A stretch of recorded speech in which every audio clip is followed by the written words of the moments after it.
would like to welcome everyone to the January 18th meeting of the Newmarket Town Council, and we will begin with the Pledge of Allegiance.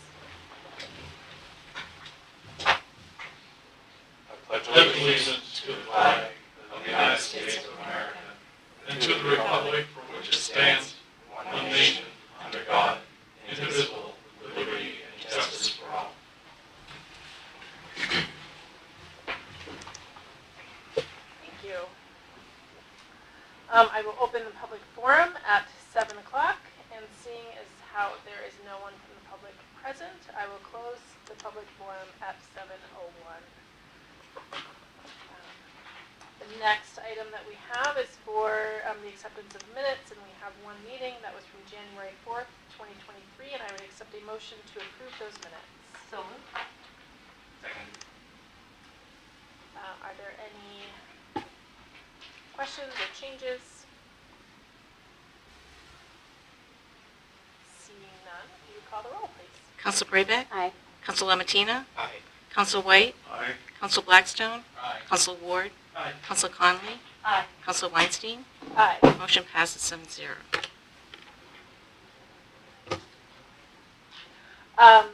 Next item that we have is a report of the town manager. Thank you, Madam Chair. Before we get into my written report, I have the town warrant and the MS, the default budget forms for the council sign after the meeting, so we can get that going. Just an update on the fiscal year 23 operating budget. The fiscal year is half over, and which is very rare. We've expended 50% of the budget. Usually we go a little bit higher than that halfway. And as I said, we're running behind last year's percentage when we expended 53%. There's nothing out of the ordinary. No large snowstorms. Yeah, knock on wood. But I did want to show some other things that may be interesting for the council and budget committee when they look at it. I want to show where our monthly expenses go and how we have this. So as you can see, I've now provided a chart of the 3-year monthly expense comparison. And as you can see, we're pretty much on how we expend our money all the time.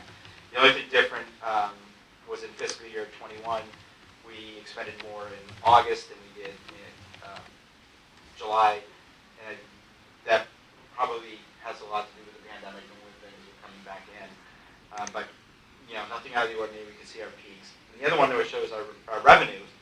Our revenues were doing well, about $2 million higher than last year at this point in time. We're seeing a slightly slower revenues in motor vehicle registrations, but our building permits are 225% higher than anticipated. A lot of new homes are being built,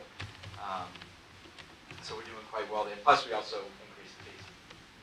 So I did want to show where our expenditure, the years we get, how our revenue flow goes. So you can see, no doubt, you can tell July and November are the big months because those are the tax months. Other than that, you know, it's about how much we get in August. In February, about $1 million. February is usually we get state funding that month, and the remainder is we get about $300,000 to float on monthly from other revenues.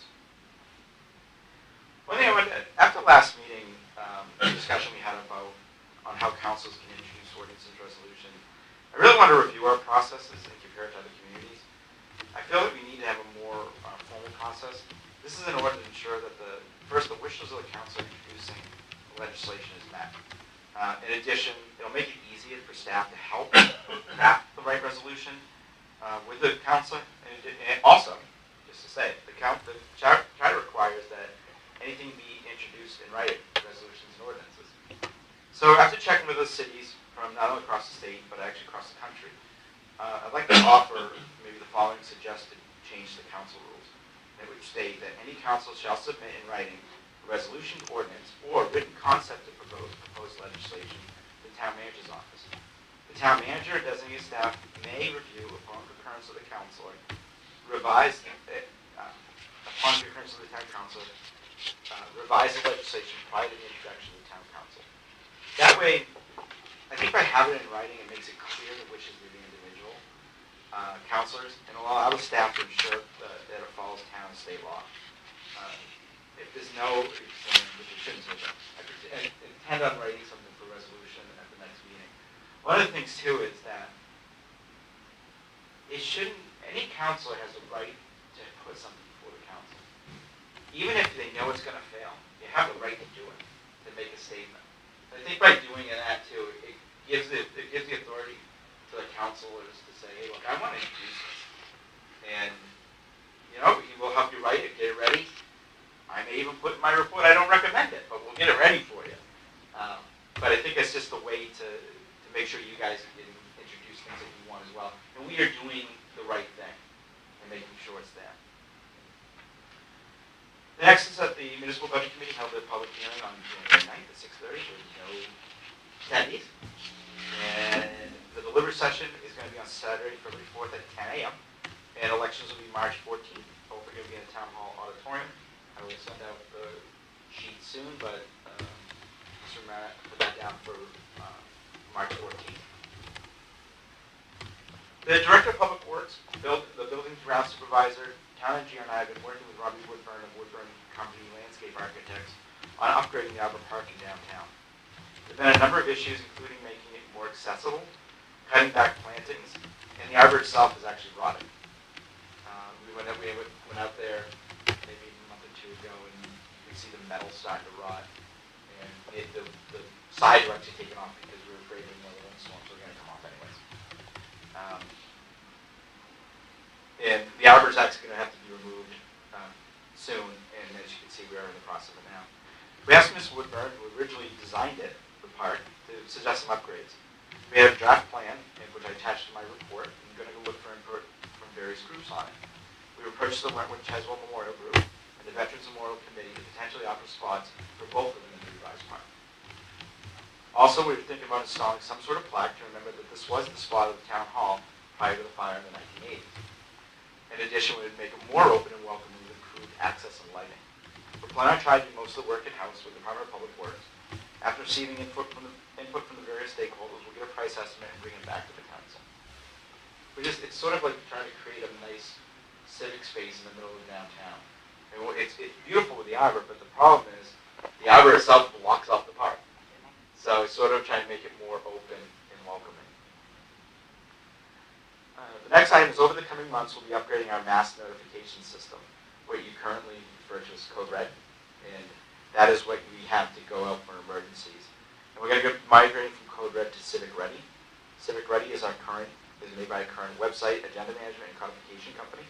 And it'll allow us to not only notify people in case of emergencies like Code Red currently does, but also let us notify people on other topics. For example, you can subscribe and we can text you if there's a recreation event coming up. Or if there's a council meeting coming up, you'll be able to get it on text, on call, on however you want it. But it's another way to mass notification. And those are good because that's if you want to subscribe to them. It's not like Code Red where we have everybody's number. It'll be an opt-in matter. And it's also going to better integrate with our town website. We met today to go to the next level for our website hosting. That anytime there's a Code Red, it automatically put one of the banners on top of the website saying what the emergency is. So it'll be there and somebody can go on there. One of the problems too is if there's an emergency at 2 in the morning, usually the people who do the website aren't up at the emergency, so you can't get all the info out.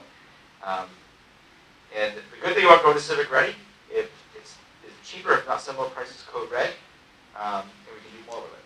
So we should be see the change in about 6 months. And that is all I have tonight. Thank you. Are there any questions or comments on either the town manager's report or the department reports? What's your comment? If the arbor is being removed from Arbor Park, will Arbor Park still be named Arbor Park? That would be something we'll discuss. Yeah. Arbor Park has that granite planter in Yes. the middle of it, and is that part of the Veterans Memorial? There's That's something a standalone. there. That's a standalone donation, I believe, by the Gardeners Club. Okay. I have to look at the plaque. I think it is. That will remain in the park. Okay. Where it may remain may be different. Sure. But yes, it's going to remain.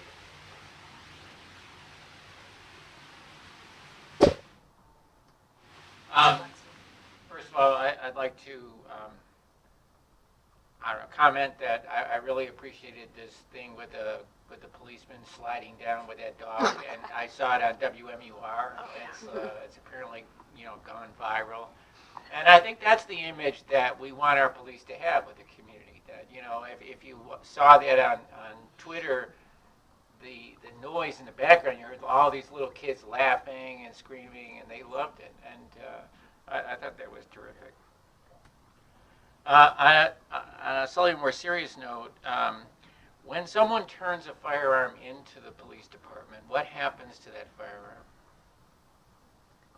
I don't know. I'll have to find out. I knew at one point they would melt them down. Yeah, I would think that something destroying it would be a good thing. I'd Yep. hate to see that thing somehow go back onto the street and then injure a Yep. policeman or something.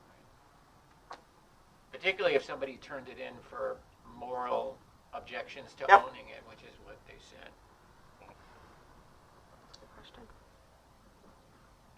That's it. Any other questions or comments? I just had a couple. I really like the design. I know it's a preliminary design, but I really like that. I like the idea, I think in particular, of just opening it up to the public.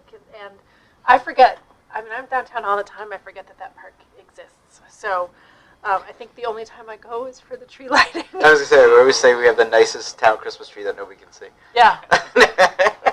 So yeah, I was really excited to see that. A couple just items from the department reports that I wanted to make sure I highlighted.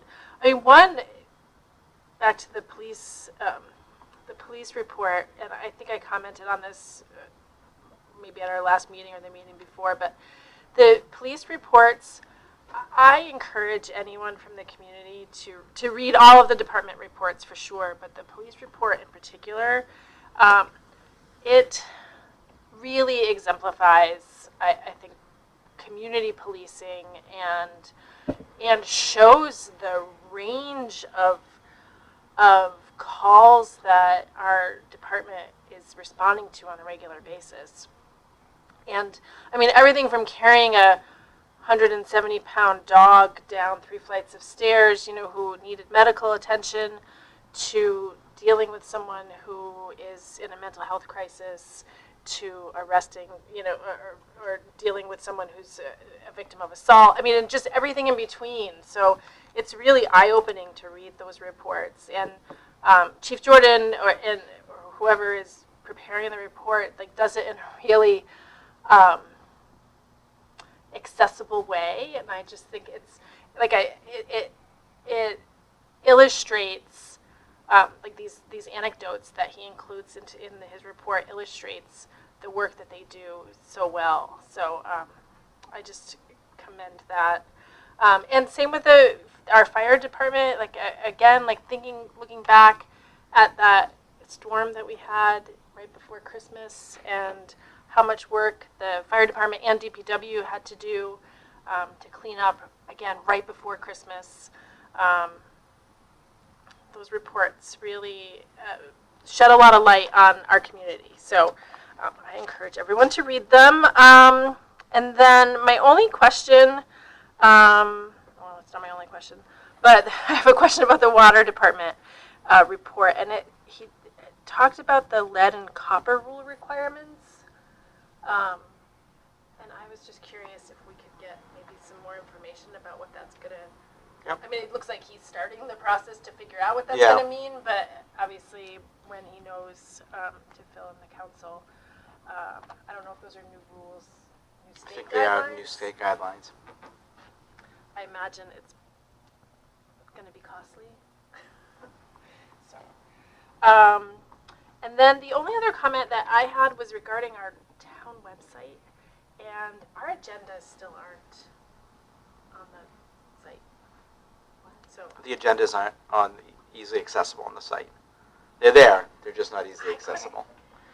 a while back, I could find them in another spot, and this Exactly. time I couldn't. So, and that could be user error, but it's not when I go to town council. We understand that. We're looking at that even prior to going to the next system for the website.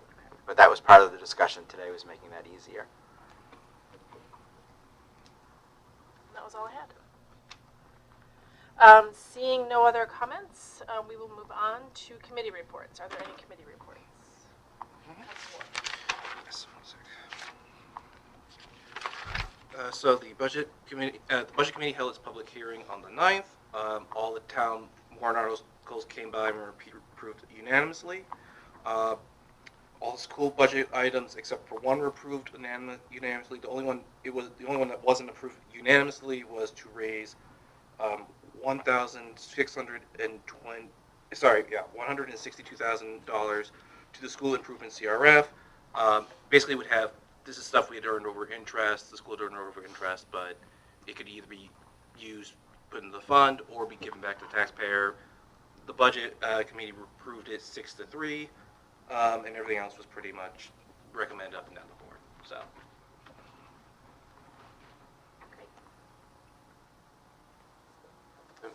Energy and Environment Committee met. We've submitted the Community Power Electric Aggregation Plan to Community Power for technical review.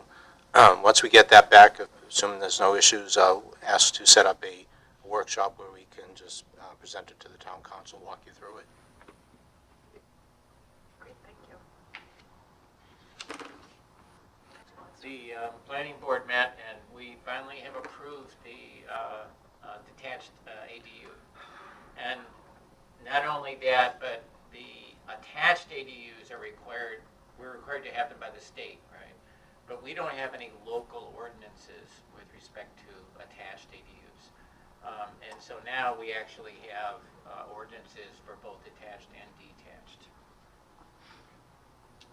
And then, as you know from the last meeting, Steve sent a letter to the planning board with respect to the architecture of downtown improvements, etc. And the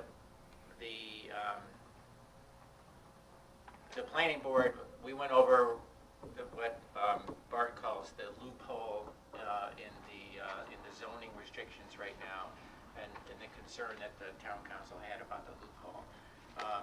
The planning board thought that saying you have to build new things have to look like adjacent things isn't a good idea, because you might be adjacent to the example given was the veterans, what do you call it, not the veterans, but Legion, yeah, I'm sorry. And like nobody wants a building that looks like the Legion. I mean, it's not historic or architecturally interesting building. So they have decided that we're going to get a list, or they're going to get a list of all the historic buildings in downtown, and then we're going to create an ordinance with respect to those buildings that will ensure that you can't destroy them or whatever, because you're not changing the use. So that's probably 6 months from now, we'll have some resolution. Great, thank you. Any others? Either way. You can do it. Okay. So the ordinance committee met just prior to this meeting, and we reviewed 2 potential ordinances that will be forwarded to the town council. The first is naming of public land and facilities and placement of memorials. And then the second was a streetlight pole banner policy. And those will be coming to the town council for first reading soon. And then I just wanted to quickly comment, and the town manager touched on this, on the budget committee, the public hearing. I think that the combined budgets represent, I believe it's $42 million, it might be 47, but somewhere in that range. And there was no one from the public. There were 4 members of the public, and it was the chair of the council, the chair of the school board, a library trustee, and I think another school board member. So no one spoke in favor or against the budgets, and I I hope that that's indicative of people feeling confident in their elected representatives. But I guess we'll see. So I did want to comment on that. The next item, we have one resolution in the second reading, and that is Resolution 2022-2023-28, renaming the Ad Hoc Arts and Tourism Commission, and I would accept a motion to approve that resolution. So moved. Second. Thank you. Is there any discussion? Did you want to, Councilor Baybeck? Yeah, I'll just kind of explain where it's coming from. I think it's pretty straightforward. But basically, the Arts and Tourism Committee, as I've reported many times, has been sort of figuring out what is our role, what do we look like moving forward, and the term ad hoc was kind of getting in the way a little bit. I think there was this feeling of, does that mean we've been created to work on a specific project? Are we going to be, what's the right word, like disassembled as a committee, kind of unexpectedly? And so sort of as a vote of confidence for this committee to continue doing the work that they've been doing around strategic planning and other kind of long-term goal setting. That was sort of why I proposed eliminating the phrase ad hoc. And then in working on some of that strategic planning, we realized that the missions of arts and tourism were sometimes interconnected and sometimes were facing different audiences, in that arts was not necessarily always for the sake of tourism, but also for the sake of the people who live here in town. And so that's where we thought adding the word culture in there sort of bridged those two pieces together. Tourism doesn't always have to do with art also. Sometimes that's a completely separate thing. So just putting the word culture in there, sort of helping connect those threads. So that is where the new name comes from. Thank you. Are there any questions?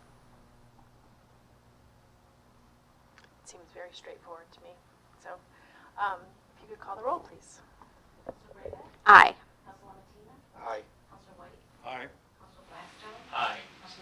Aye. Aye. Aye.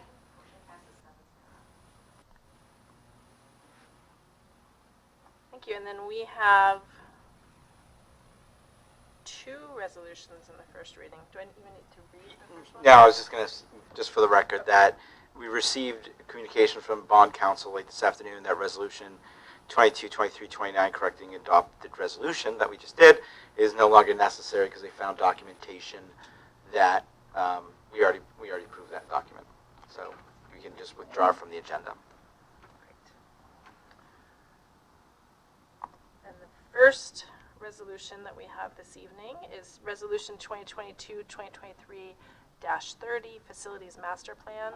Whereas the town of Newmarket solicited proposals to perform a space needs analysis and develop a facilities master plan for the town's municipal facilities and operations, a request for proposals, RFP, was issued in October 2022. Whereas two proposals were received and evaluated by town staff, and staff recommends Placework as the firm for this project.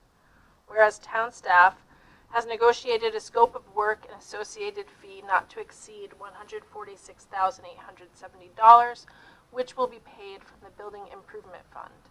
Now therefore be it resolved by the Newmarket Town Council that the Newmarket Town Council authorizes the town manager to award the Facilities Master Plan project to Placework and to execute any documents necessary to complete the Facilities Master Plan project. First reading January 18th, 2023.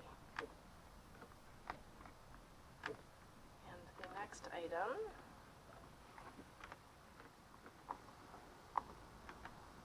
is Resolution 2022-2023-31, Engineering for New Septage Receiving Station. Whereas the town of Newmarket wishes to construct a new septage receiving station at the wastewater treatment plant, and whereas the town has created a septage capital reserve fund for the new septage receiving station, And whereas Wright Pierce has completed the New Hampshire Department of Environmental Services approved engineering selection process that will keep the project eligible for any grants that become available. Now therefore be it resolved by the Newmarket Town Council that the Town Council of the Town of Newmarket hereby resolves as follows.